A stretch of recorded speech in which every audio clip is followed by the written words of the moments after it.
Oh, wait, you're listening? Okay. All right. Okay. All right. You're Listening to Radiolab. Radio From WNYC. See? Yeah. From the top. Ready? Yeah. This is the Vanishing of Harry Pace, the miniseries on Radiolab. Abumrad here with... Shima. All right, one name. Good. This is the final episode of the series. We told you stories about Harry Pace, Black Swan Records, Ethel Waters, Roland Hayes. We're going to end the series with the story of a song. One record to rule them all. Can you share your name and titles? My name is Imani Perry. I am the Hughes Rogers Professor of African American Studies at Princeton University. This story came to us from Imani Perry. You've heard her throughout the series. Oh, so sweet. Race is not something that is, it's something that happens. I don't know what Kiese is talking about. This looks like a black man to me. I don't know what he's talking about. Her perspective and work has been a real guide for us. And this story begins one of her books, May We Forever Stand. You shared at the start of your book that your son learned the song and you were surprised. Can you describe your discovery of him learning the song? My son was 5 years old when he came home singing the song, yeah. She says she came into his room one day. He was sitting on the floor playing with his toys. And he was humming it. I was like, where did you learn that? And he said, at school. And I said, do you know what it is? And he said, it's the Black National Anthem. And I was surprised because, I just didn't anticipate that, he had a great music teacher. I didn't anticipate that they would be teaching the song. Was his school predominantly black or white, or was it? It was predominantly white. It's just, kind of progressive, liberal, private school. But I also knew that he didn't, he couldn't possibly have understood the full gravitas of the song. I guess in a way, this is probably Black Swan's biggest claim on the historical record. Journalist and author Paul Slade. June 1923. Released on Black Swan, a band called the Manhattan Harmony 4. Actually, on the label, it says Negro National Anthem or National Negro Anthem. That is the version that's now actually held in the National Recording Registry. So clearly very significant. But your son didn't really know what it was at that point. No. But then on Thanksgiving holiday, something happened. So when we went home to Alabama for Thanksgiving, we all come to my grandmother's home. We're all sitting in the den. And I should say my family is very large. My mother is one of 12. All of her siblings have children. We came of age, sleeping many people to a bed. It's a 3-bedroom house. It's not a big house. So the room is so full. It's sort of like a standing room only, right? And we gather in the den, which is like the TV room. And this is commonplace in Black Southern culture. You ask kids to stand up and perform. Do I have to? And so I said, why don't you stand up and sing the song? Okay. So he stood up and he lift every voice and sing. Began to sing. Till earth and heaven ring. Ring with the harmonies of liberty. Let our rejoicing rise high as the listening skies. Let it resound loud as the rolling sea. And immediately, my aunts and uncles and my mother, everybody stands up and starts to sing with him. I think it was my Aunt Thelma who was the first one to raise her fist. And then everybody in my family raised their right fist. And his eyes grow, big like saucers. And I'm moved. It was this sort of moment when he could feel what it meant to say that song was the Black National Anthem.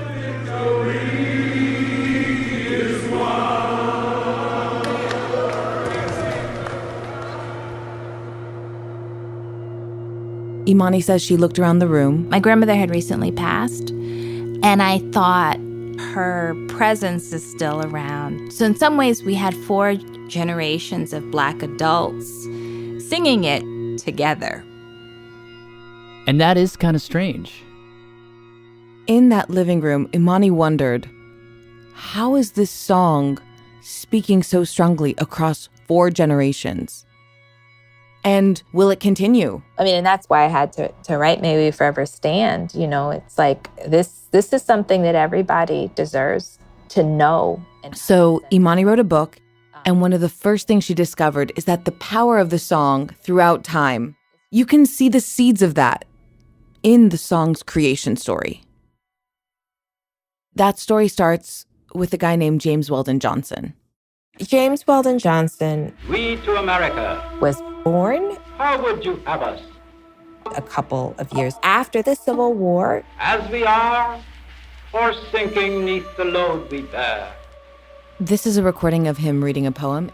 Our eyes fixed forward on a star, or gazing empty at despair. And he is extraordinary. James was ultimately one of the leaders of the Harlem Renaissance, a novelist, a very distinguished poet, and an educator. So he sounds like one of these like swashbuckling Harry Pacean kind of guys. Like an I can make anything possible kind of Renaissance man of his time. Absolutely. And really, the context in the post-Reconstruction, I should say, in the post-slavery context, there was this enthusiasm amongst Black Americans, particularly those who had access to education, to build a place in history, to record all that they had achieved, because, Black people were people who were seen as not having history, not having any culture of any worth. So he was among that vanguard that were saying things like, we have to record our music, we have to record our sermons, we have to write down everything. So it's 1900. Jacksonville, Florida. James Weldon Johnson is the principal of a school for Black children that was set up after the Civil War. And in January of that year, a couple of students come up to him and ask him if he would help them out. These kids wanted to celebrate Lincoln's birthday, which was the following month, February of 1900. And they asked him if he would write an address for the celebration. So he sits down to compose this poem, and something happens in the process. And he doesn't fully elaborate this when he remembers it, but he decides not to honor Lincoln. If you could get into his head, what do you think he was thinking at the time? Okay, so James is kind of an irreverent person. I'm sure he was one of the people who's like, Lincoln didn't even like Black people, right? I'm sure, right? I think, and I'm sure he thought, he's a racist and I want to do, it's true. You have to think about, James Weldon Johnson is comparable to someone like W.E.B. Du Bois. Yeah. He's like a hardcore intellect. And so, I think he's like, I'm going to say the people who really are the heroes in this story. The Civil War wouldn't have been won without Black soldiers, right? This is not Lincoln freed the slaves. That's not the story. No. I'm thinking he's like, I'm going to tell the real story. So he, starts to compose. Lift every voice and sing this poem till earth and heaven ring. Ring with the harmonies of liberty. Stony the road we trod, bitter the chastening rod. God of our weary years, God of our silent tears. It's a poem about the past, the present, and the future. No mention of Lincoln. No. Sing a song full of the faith that the dark past has taught us. The first singing of the song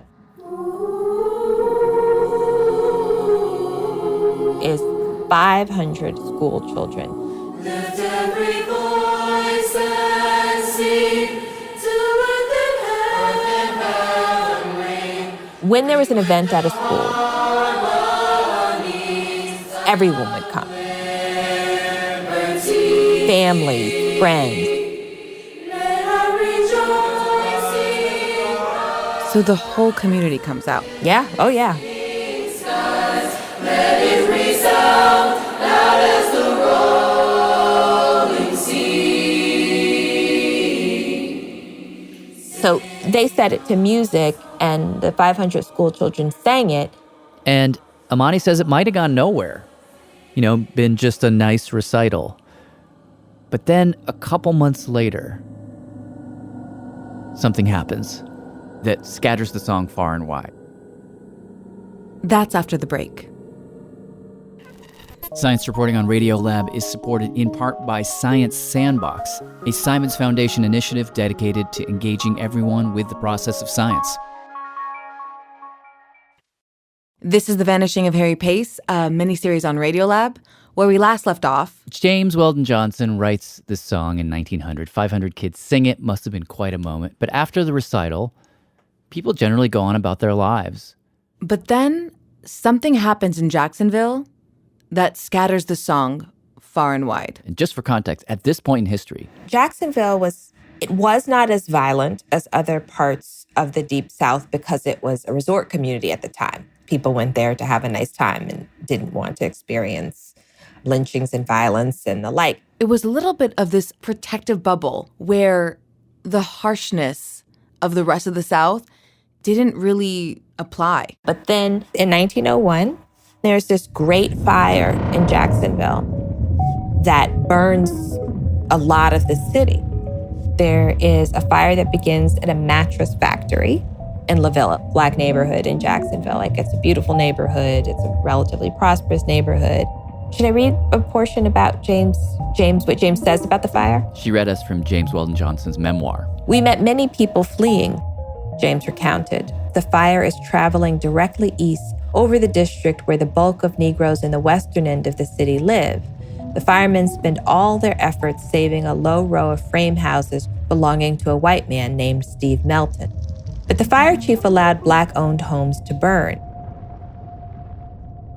Essentially, the fire department let 7 miles of Black Jacksonville burn.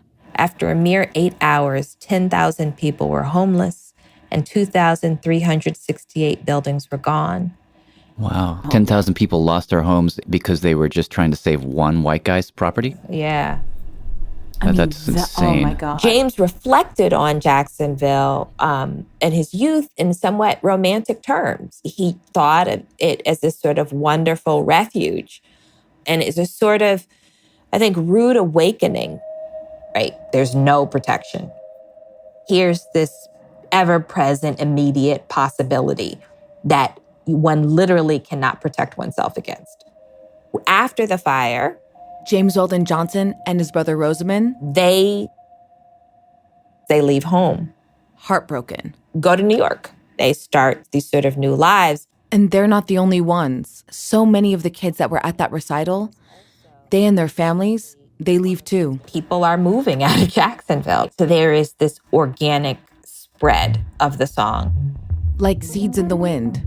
So now you have all of these kids in all of these new cities singing the song within their homes, and the mothers pick up on it. Almost immediately, all across the South, Black women who are in women's civic organizations begin to share the song through their organizations. The women's groups in churches, they're pasting Lift Every Voice and Sing in the back of hymnals, letters to editors, articles in newspapers. They're the ones who say this is an anthem.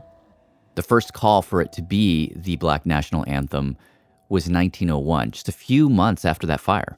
Fast forward to 1919, the NAACP gets involved, and just a few years after that,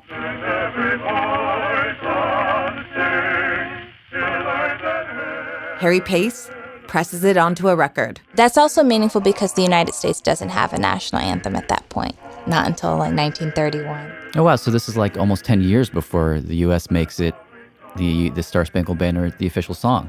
Oh, yeah. From that point on, The Black National Anthem. the song went into overdrive. You heard it at civil rights marches. James Weldon Johnson put it eloquently. Martin Luther King referenced it before the Selma March, after the Montgomery bus boycott. James Brown, he hacked it into his singing of the national anthem at a Muhammad Ali fight. And the home of the brave. It keeps coming up again. The resilience of Lift Every Voice and Sing is truly unparalleled. Like, there are moments when people have said, well, here's another anthem of Black America. We shall overcome. One Nation Under a Groove, or Young, Gifted, and Black. Nina Simone was like, choose my song instead, which as much as I love that song, no. Lift Every Voice and Sing it's the song that was there before the heyday of the civil rights movement and there to turn to after it was done. Why that is didn't fully click for us until we met up with this guy. Name Emmett G. Price III, professor of worship, church, and culture, Gordon Conwell Theological Seminary. In addition to being a scholar who knows all about Harry Pace and Black Swan, he's also writing a book about Lift Every Voice. You deliver sermons here. And he took us to church, his church, in Boston. And we sat around the piano and he explained to us, while playing, that one of the reasons the song has attached itself to so many different generations, very different generations, is that there's something essential baked into the song's structure and its lyrics. I mean, the first verse is a articulation of aspiration. Lift every voice and sing. Let's remember that lynching was about muting the voice. Till earth and heaven ring. Right? This notion that this thing is much bigger than us. Ring with the harmonies of liberty. It's supposed to be we the people. Let our rejoicing rise. Don't sing down. High as the listening skies. Lift the songs up. Let it resound loud as the rolling seas. The seas of the mighty Atlantic Ocean that brought all of us here through the Middle Passage. So the first chunk of the song captures the spirit of optimism. It's in a major key. It's about hope, rising up. But then, sing a song full of the faith that the dark past has taught us. Things shift. It becomes minor, kind of a march almost. And then you go to verse 2, stanza 2. The second verse is a reminder, internal reminder of where we've come from. Stony the road we trod. Stony roads with bare feet, right, are brutal. Bitter the chastening rod. That rod where people were getting beat with, right? The bitter of the sting. Felt in the days when hope unborn had died. Hope unborn had died. It died a premature death before it even was possible to be birthed. So in the first two verses of the song, you have a kind of juxtaposition between hope and horror. Almost this balanced tension in a way. Hope, horror, in a tug of war. And then now we pray.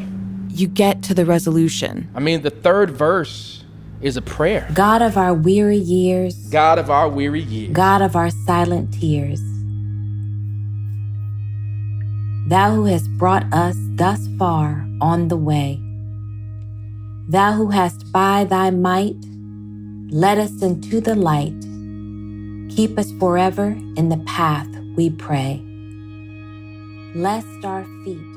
I mean, I think the song, it carries you through the range of emotions, right? The ascent, the hope, the achievement, and then the plodding, the struggle, the depth. She says that arc, from having hope to having it crushed, to somehow finding a way forward. The arc is sort of the arc of Black life, period. Every generation sort of experiences that arc in one way or another, and every individual.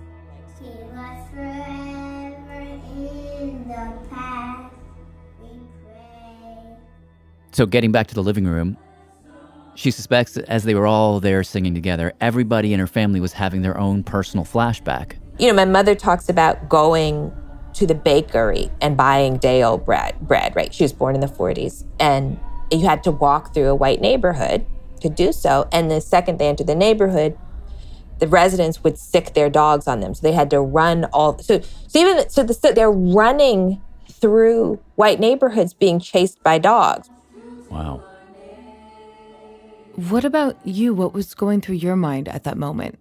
I mean, it was a montage of imagery. I have such distinct memories of being a little girl in Alabama in the 70s, and everyone having large afros, wearing dashikis, that kind of bold assertion of Black is beautiful and Black pride. But when we moved on the block where we live, we were the third Black family to move on that block. And of course, soon thereafter, there was white flight, and the whole block was Black, except for one older white man on the block. And he would put up a sign that said zoned for whites, because it had originally been zoned for whites. So the boys from the neighborhood would walk by, kick down the sign on the way to school, and he would put it back up. But there was this choreography. And at the same time, the man who will be the first Black mayor, Richard Arrington, who was my parents' boss at Miles College. The political establishment is shifting, but there's still these horrific episodes of police violence. There's a prison organizing movement happening, mass incarceration. So in that moment, the kind of fuzzy images of my world of the 70s in Alabama kind of melded with the power fist. She says all that was going through her mind as she was looking at her son singing the song. But when we asked her, what do you think he was thinking? Okay, so this is a great question because, as you all know now, he doesn't remember that moment. And for me, it's an unforgettable moment. I'm kind of undone because it wasn't something that he held on to forever. Here's where we get to an open question. Will the song attach itself to Imani's son's generation, the same way it did for her and her mothers and her grandmothers and her great-grandmothers? I gave a talk years ago at Stanford and to an African-American studies class, which was largely Black students, and none of them knew the song. Why do you suppose that is? We don't, as Americans generally, we don't belong to a lot of organizations anymore. We don't have this sort of highly networked daily life. And so you can't find it, right? For lots of 20-year-olds, young people, they don't sing it all the time, right? And then there are parts of the country where it never really had the same hold anyway. But I do know this. For both of my sons, coming of age in this era has been complicated. Their first sort of memory of a president was Obama. Yes, we can to justice and equality. And the sense of triumph of that moment. And then they also lived with the constant repetition of video footage of Black people being killed by police officers. Mama, I love you. And because we're in the digital era, that it has played over and over again. And so often there's no warning. So they have seen many Black people killed. So they have an acute sense of injustice and fear. And also this sort of the possibilities are unlimited. Insistence that they should feel as though the world is open to them, but they know how profoundly unfair it is. And then the Trump era. She worries that young people today are being bombarded by messages of extreme hope and extreme despair. And they're left stranded in between. Without a kind of anchor. In a sense, this is a harder world. I mean, it's a part of, James Weldon Johnson's genius of his composing the song. But if we ever needed something like that, it's now.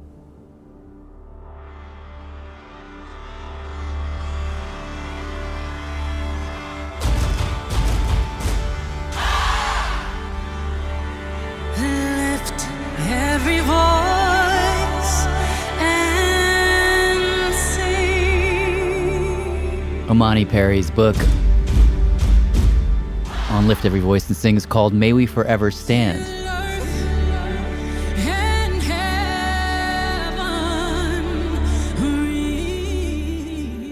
And we should say, the song is maybe making a comeback?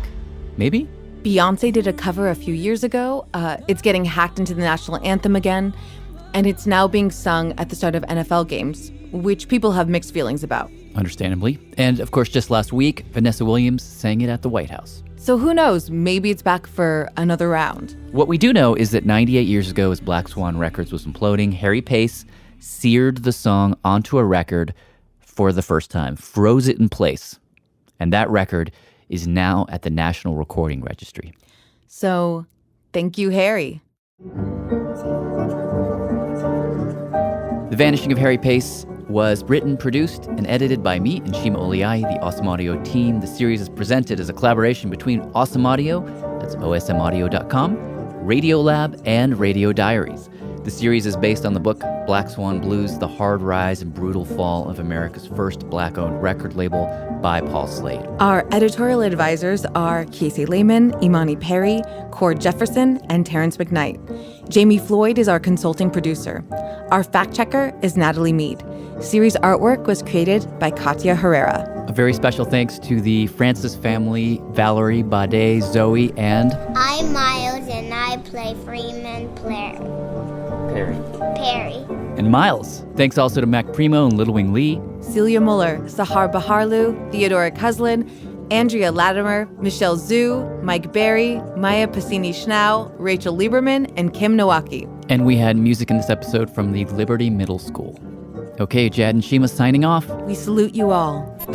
Radiolab was created by Jad Abumrad and is edited by Soren Wheeler. Lulu Miller and Latif Nasser are our co-hosts. Susie Lechtenberg is our executive producer. Dylan Keefe is our director of sound design. Our staff includes Simon Adler, Jeremy Bloom, Becca Bressler, Rachel Cusick, David Gable, Maria Paz Gutierrez, Sindhu Nyanasambandam, Matt Keelty, Annie McEwen, Alex Neeson, Sarah Kari, Ariane Wack, Pat Walters, and Molly Webster, with help from Sarah Sandbach, Karine Leong, and Candice Wong. Our fact checkers are Diane Kelly and Emily Krieger.